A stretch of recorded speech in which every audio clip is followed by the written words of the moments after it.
नमस्कार दोस्तों।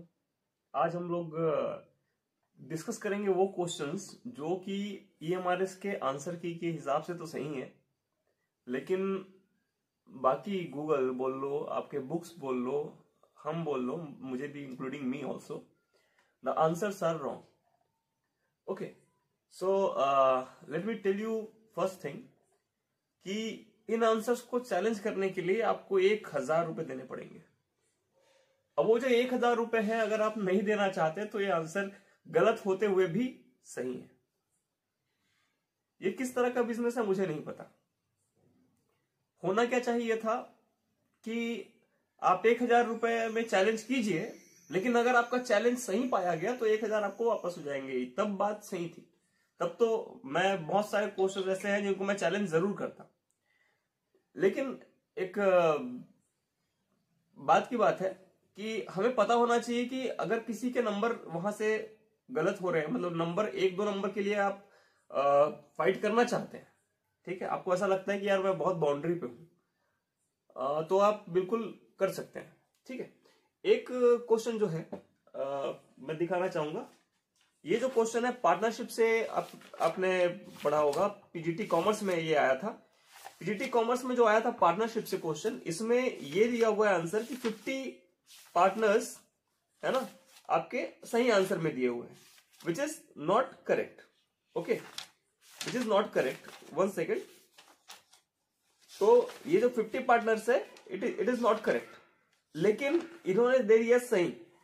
अब ये जो सेक्शन 464 आपका बनता है, partnership the companies act, under the companies act 2013, section 464 ये आपका बोलता है कि in partnership act there might be 100 up to 100 partners in a partnership firm. तो भैया 100 दिया है कंपनीज एक्ट, अगर आप नॉर्मल ऐसे एज पर पार्टनरशिप एक्ट बोलेंगे तो वो 50 है, but as per companies act बोलेंगे तो वो 100 है।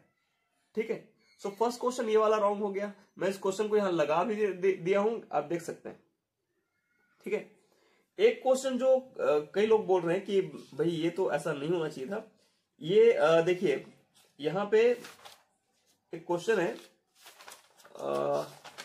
एडोलेंस वाला, एडोलेंस का क्वेश्चन है। 1 सेकेंड, मुझे देखने में समय लग रहा है।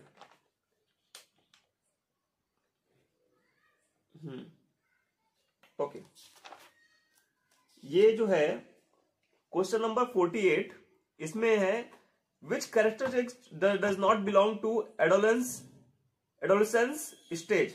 कौन सा एक विशेषता किशोरों में नहीं पाई जाती है। तो इन्होंने लिखा है समान लिंग के व्यक्तियों के साथ समूहन। मुझे बताइए एडोलेसेंस का मतलब क्या होता है। एडोलेसेंस मतलब वो अवस्था, वो किशोरावस्था जब आप ग्रुपिंग करते हो, जब आप दोस्तों के साथ रहना पसंद करते हो, घर में रहना पसंद नहीं करते।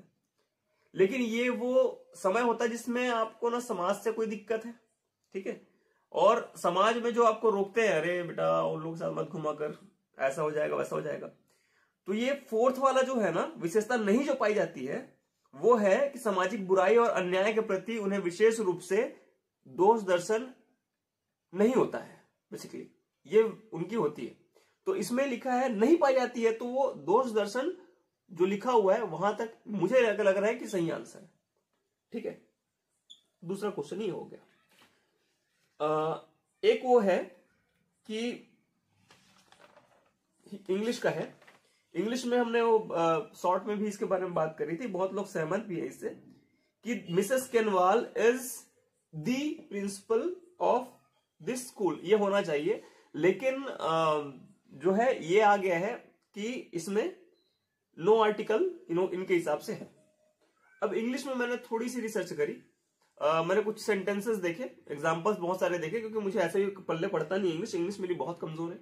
ठीक है, so I took few examples out of which I saw that if a person, a special person है ना, वो अगर क्राउड में रहता है बाकी स्पेशल पर्सन की जगह, तो वो नॉर्मल हो जाता है। लाइक अगर मैं बोलूं एक मीटिंग है जिसमें सारे प्रिंसिपल आए हुए हैं, तो उसमें द प्रिंसिपल नहीं होगा, उसमें अ प्रिंसिपल हो जाएगा। ठीक है, लेकिन अगर आप स्पेसिफिक स्कूल की बात करते हो, जैसे कि नरेंद्र मोदी जी की बात करूंगा, नरेंद्र मोदी जी की मैं बात करता हूं, तो उसमें अगर मैं बोलूं कि he is prime minister of India, ये गलत है। He is prime minister of India नहीं होगा, he is the prime minister of India होगा, क्योंकि मैं स्पेसिफिक एक चीज के बारे में बात कर रहा हूं, और स्पेसिफिक चीज में वो स्पेसिफिक पोस्ट केवल एक ही है, 2 या 5 नहीं है कि 5 प्रधानमंत्री हमारे देश के, ऐसा नहीं है। तो जहां पे स्पेसिफिक है वो स्पेसिफिक जगह पे द लगाते हैं, ऐसा मैंने देखा। ठीक है, ग्रामर के और बहुत सारे घुसे हुए रूल हो सकते हैं, मुझे नहीं पता, बट इन्होंने ये लगाया। अब ये क्वेश्चन है जिसमें कई लोग को डाउट है कि ये लाइन अप नहीं होगा। ठीक है, ये इन्होंने कई लोगों ने बोला। ठीक है, तो कुछ लोग रिट्रीट बोल रहे थे, मतलब 2-3 चैनल वाले हैं जिन्होंने रिट्रीट बोला है। Choose the word which is nearly opposite meaning to the underline word. तो the troops were order to mobilize, ये एक क्वेश्चन था, लेकिन उसमें क्या है कि रिट्रीट कई लोग बोले डिसमिस, मैंने डिसमिस लगाया हुआ था, मेरा गलत हो गया है ना, लेकिन इसका उन्होंने आंसर करा लाइनअप। लाइनअप करेक्ट आंसर है। ठीक है, डिसमिस उसका ऑपोजिट होता है, नहीं होता वाली बात नहीं, लेकिन नियरली ऑपोजिट जो होता है ना, वो आपका लाइनअप होना होगा। ठीक है, बोला है troops were order to mobilise. Mobilise होने का मतलब होता है इकट्ठा होने की बात बोल रही है। ठीक है, भीड़ में इकट्ठा होना और लाइनअप, मैंने इस चैट जीपीटी से भी इसका लिया, तो चैट जीपीटी ने भी लाइनअप ही लगाया उसमें। ठीक है, ना ही डिसमिस लगाया, ना ही रिट्रीट लगाया, ना ही कन्वेंट लगाया। ठीक है, तो ये 3 क्वेश्चन थे जो आपके पीजीटी कॉमर्स में बेसिक रॉन्ग कई लोगों को लग रहा था, और है भी 3 क्वेश्चन रॉन्ग है, और एक जो आपको लाइनअप वाला है वो सही है।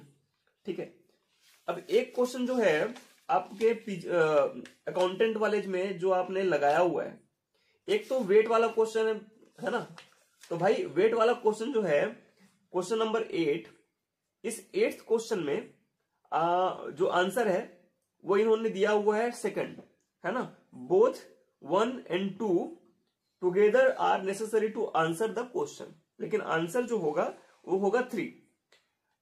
Both statement 1 and 2 together are not sufficient to answer the question, ये इनका है।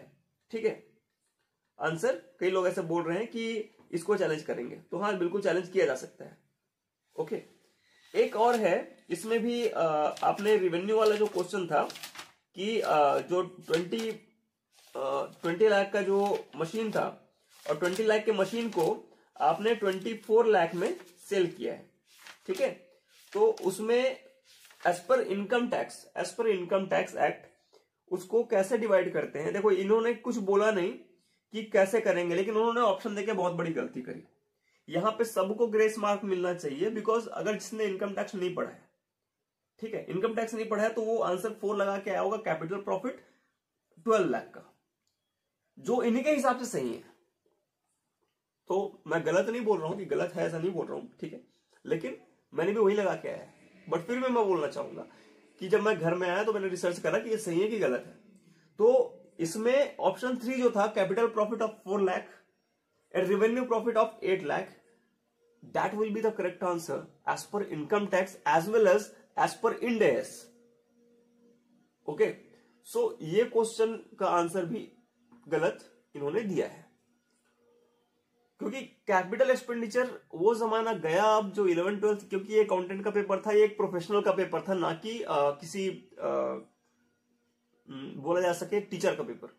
मैं 11th-12th में जब पढ़ाता हूं तो मैं उनको बेसिक, मतलब मैंने जो आंसर किया कैपिटल प्रॉफिट 12 लाख, मैंने क्यों किया, जस्ट बिकॉज मैं जब 11th-12th को पढ़ाता हूं तो उन लोगों में एक सीधा सा कॉन्सेप्ट रहता है कि हमको AS फॉलो करना है, इंटरनेशनल अकाउंटिंग स्टैंडर्ड फॉलो करना है। इंड AS आया ही नहीं इन लोग की बुक में अभी तक 11th-12th में। तो मेरे माइंड में था 12 लाख डायरेक्ट आपको कैपिटल रिसीट आपको कंसिडर करना है उसको। लेकिन बात की बात है, इन्होंने दोनों ऑप्शन दे दिया, ये गलत करा। अगर दोनों ऑप्शन नहीं रहते तो फिर कोई दिक्कत की बात नहीं थी। और उसमें भी बड़ी बात क्या है, मैंने तो एक्सेप्ट कर लिया था कि इसका आंसर 3 ही होगा, कैपिटल प्रॉफिट 4 लाख होगा और रेवेन्यू प्रॉफिट जो है वो 8 लाख का होगा। लेकिन इन्होंने अपना स्टेटमेंट देखिए आंसर क्या दे दिया, कैपिटल प्रॉफिट पूरा का पूरा 12 लाख। तो प्रोफेशनल के हिसाब से सही आंसर नहीं है, क्योंकि प्रोफेशनल के हिसाब से होना चाहिए था एज पर इंडेक्स होना चाहिए था और एज पर इनकम टैक्स होना चाहिए था। ये इंटरनेशनल एएस पे लेके चले गए। ठीक है, ये एक इन्होंने गलत इसमें करा हुआ है। 2 क्वेश्चन इसमें से गलत हुए हैं अकाउंटेंट के पेपर से। तो टोटल 5 क्वेश्चन जो हैं आपके वो गलत हुए हैं। कई लोग जो बोल रहे हैं कि हम चैलेंज करना चाहते हैं, बिल्कुल कीजिए, कोई दिक्कत नहीं है। 1000 रुपए आपके लगेंगे। अगर इस 1000 से आपकी नौकरी लग सकती है तो क्यों आप पीछे हट रहे हैं। रही बात मेरी कि मेरे को कई लोग पूछ रहे हैं सर आपका नहीं हुआ क्या, या फिर आप जो कट ऑफ बता रहे हो वो इतनी हाई बता रहे हो, क्यों बता रहे हो, क्योंकि आपका जो इंग्लिश है वो आपका इंग्लिश नहीं हुआ। कई लोगों ने प्रिडिक्ट कर लिया कि मेरा इंग्लिश नहीं हुआ, लेकिन मैं उनको बोलना चाहूंगा हाँ मेरा इंग्लिश नहीं हुआ और ना ही मैं इंग्लिश का ज्ञाता हूं। ठीक है, और मैंने बहुत लिमिटेड क्वेश्चन करे हुए थे, और अगर आर्टिकल वाला जो आपका आता है द, अगर वो हो जाता है तो मेरा इंग्लिश हो जाएगा क्लियर। ओके, तो ऐसा कोई बहुत वो नहीं है, मैं तो चैलेंज करूंगा इंग्लिश को, दी आना ही चाहिए। मैंने चैलेंज करा भी है, स्क्रीनशॉट आप देख सकते हैं। ठीक है, मैंने चैलेंज करा हुआ है, लेकिन बाकी लोग से भी मैं बोलूंगा आप चैलेंज कीजिए बिल्कुल। ये नहीं कि मैंने चैलेंज कर दिया तो आप नहीं करोगे, आप भी कीजिए अपने साइड से अगर आपको लगता है। एक और चीज मैं बोलना चाहूंगा, मेरे जो मार्क्स आ रहे हैं वो है 103 एंड आफ्टर निगेटिव मार्किंग जो मार्क्स हैं वो हो जाएंगे 98 पॉइंट समथिंग। ठीक है, ये पीजीटी कॉमर्स की बात कर रहा हूं। इसमें कुछ भाई साहब हैं, ये इनको प्रॉब्लम है, इनको लग रहा है कि 82 85 जाएगा कट ऑफ। किसी हाल में नहीं जा सकता, किसी हाल में नहीं जाएगा। और अगर 82 85 जा रहा है कट ऑफ मान लीजिए, तो मैं आपको बोलना चाहूंगा कि ये ऐसा ट्रेजेडी हो जाएगा, ऐसा ब्लंडर क्रिएट हो जाएगा कि कम मार्क्स वालों को आपने ले लिया और ज्यादा मार्क्स वाले छूट गए। लिटरली ऐसा होगा, क्योंकि पोस्ट इतने ज्यादा नहीं है आपके कि 82 85 तक चला जाए। ST/SC कैटेगरी की मैं बात नहीं कर रहा हूं, मैं जनरल की बात कर रहा हूं, मैं ओबीसी की बात कर रहा हूं। आप ध्यान दीजिए, अगर 102 नंबर आते हैं ना जनरल में, अभी बीपीएससी में हुआ था, बीपीएससी में क्या हुआ, बीपीएससी का कट ऑफ ऐसे गया ऐसे गया, लोग सोच नहीं पा रहे थे कि ऐसा कैसे जाएगा। पॉइंट में खेल हुआ है, पॉइंट में। और यहां पे तो निगेटिव मार्किंग है, तो यहां तो पॉइंट में खेल चलेगा ही चलेगा। ठीक है, तो पॉइंट का जो खेल है ना वो भी कई लोग को लेके डूबेगा। मैं ओबीसी से आ रहा हूं, 103 मेरा बना हुआ है, इधर उधर करके 98 समथिंग मेरा आ रहा है। तो मैं ये मानता हूं कि 95 to 100 ये ओबीसी वालों का रहेगा और जनरल वालों का रहेगा 105 के आसपास। देखिए भाई, पोस्ट बहुत डिपेंड करती है, और अभी कुछ समय से बहुत अच्छे मार्क्स आ रहे हैं, बहुत अच्छे मार्क्स आ रहे हैं। गवर्नमेंट जितने भी एग्जाम है ना सब में बहुत अच्छे मार्क्स आ रहे हैं। अब पता नहीं लोगों ने क्या खाना चालू कर दिया, पढ़ना चालू कर दिया कि क्या पता नहीं। और टीचिंग में कंपटीशन शुरू से है। टीचिंग एक ऐसा प्रोफेशन है जिसको लोग दिल से चाहते हैं, और टीचिंग एक ऐसा प्रोफेशन है जिसको करने के लिए जुनून लगता है ना। और कई लोग भिड़े हुए हैं, और मुझे बहुत अच्छा भी लगता है। कई लोगों के जो एग्जाम जो आते हैं उसमें वो बोलते हैं अभी 30 क्वेश्चन पर डे का हमारा मैराथन चल रहा है, हम डेली 30 क्वेश्चन अपलोड करते हैं। लास्ट टाइम कल मैं अपलोड नहीं कर पाया, मुझे कुछ प्रॉब्लम थी, है ना, तो मैं नहीं कर पाया। लेकिन जो 2-4 लोग उसमें जुड़े हुए हैं उन लोग को भी मैं बोलना चाहूंगा कि आप जुड़े रहिए। DSSB है, DSSS जो अभी आपका पोस्ट आ चुका है, 8 पोस्ट है 10 पोस्ट है, डजंट मैटर। आपका होना चाहिए कि आपको अप्लाई करना है, बाकी भाड़ में जाए, मुझे कोई मतलब नहीं कि कौन कहां से क्या कितने पोस्ट निकले। एक पोस्ट होगा मैं उसके लिए लड़ूंगा, लेकिन उसके लिए मेरे दिल में कॉन्फिडेंस होना चाहिए, मेरा ये यहाँ पे होना चाहिए कि मैं कर सकता हूं। और जिस दिन आपको ये आएगा कि मैं कर सकता हूं, आप कर लेंगे। बहुत बड़ी बात नहीं है कि एक पोस्ट में लगना, ठीक है, एक पोस्ट में लगना कोई बड़ी बात नहीं है। आप अपने अगर कॉन्फिडेंस को बूस्ट कर सकते हो तो बिल्कुल बहुत छोटी सी बात है ये। अब एक और चीज बोलना चाहूंगा कि जब आप पीजीटी कॉमर्स की तैयारी कर रहे हैं, ये हलवा नहीं है। हर कोई जो वीडियो देख रहा है उनको साफ साफ बोलना चाहूंगा, ये हलवा नहीं है। आप अगर तैयारी कर रहे हैं तो मेरे चैनल से जुड़िए या किसी और चैनल से जुड़िए जो आपको रेगुलर वे में MCQs कराता हो। हम यहाँ पे 1000 MCQ सीरीज का टारगेट लेके बैठे हुए हैं, जिसमें से हमने 150 कंप्लीट कर लिए अब तक। और 150 कंप्लीट होने के बाद में अब जो आप 150 नहीं किए हमने 170 करा हुआ है।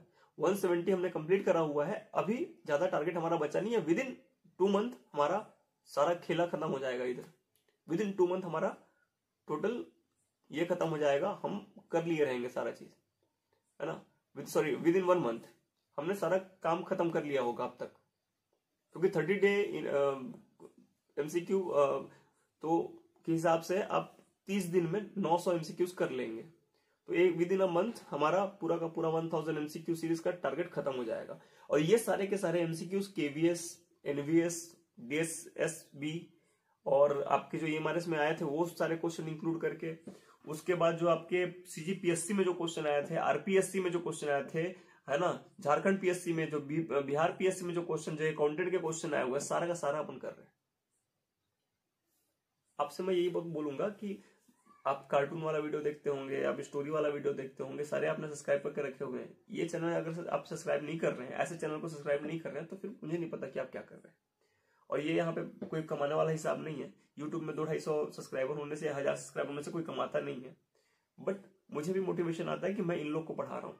मेरे पढ़ने के चलते आप भी पढ़ रहे हो उतना, ठीक है। मैं बस इतना ही बोलना चाहूंगा कि अगर आप पढ़ रहे हैं तो जुड़िए चैनल में, और मुझे कंटेंट क्या देना चाहिए ये भी मुझे सजेस्ट कीजिए। तो मेरा तो मानना ये है कि आप मुझे बेहतर करोगे। तो मैं अपने लिए आपसे रिक्वेस्ट कर रहा हूँ, प्लीज चैनल में जुड़िए और बताइए कि अगर हम जहाँ पे गलत है, क्लियर है। और चैलेंज कर सकते हैं, बिल्कुल कीजिए। 1000 रुपए से डरिए मत, ठीक है। उनको 1000 रुपए में अगर कमाना है तो कमाने दीजिए, क्योंकि 4-5 क्वेश्चन किसी भी एग्जाम में गलत होना बहुत बड़ी बात होती है। और उन्होंने बिना एनालिसिस के आंसर शीट अपनी डाल दी है, तो गलत बात है, ठीक है। तो थैंक यू सो मच, है ना, फॉर वॉचिंग। और आज रात की जो वीडियो है वो देखिए, 30 question MCQ series. I hope कि आपको अच्छा लगेगा और कुछ सीखने को जरूर मिलेगा। अगर आपको कुछ भी डाउट होता है तो आप हमसे पूछ सकते हैं। 2 या 4 दिन में हम न्यूमेरिकल्स भी चालू करने वाले हैं। मेरा जो पेन टेप था, पेन टेबलेट मैंने जस्ट मंगवाया हुआ है, तो पेन टेबलेट आने के बाद अपन वो भी सीरीज स्टार्ट कर देंगे। Thank you so much for watching the video and subscribing channel. Yes.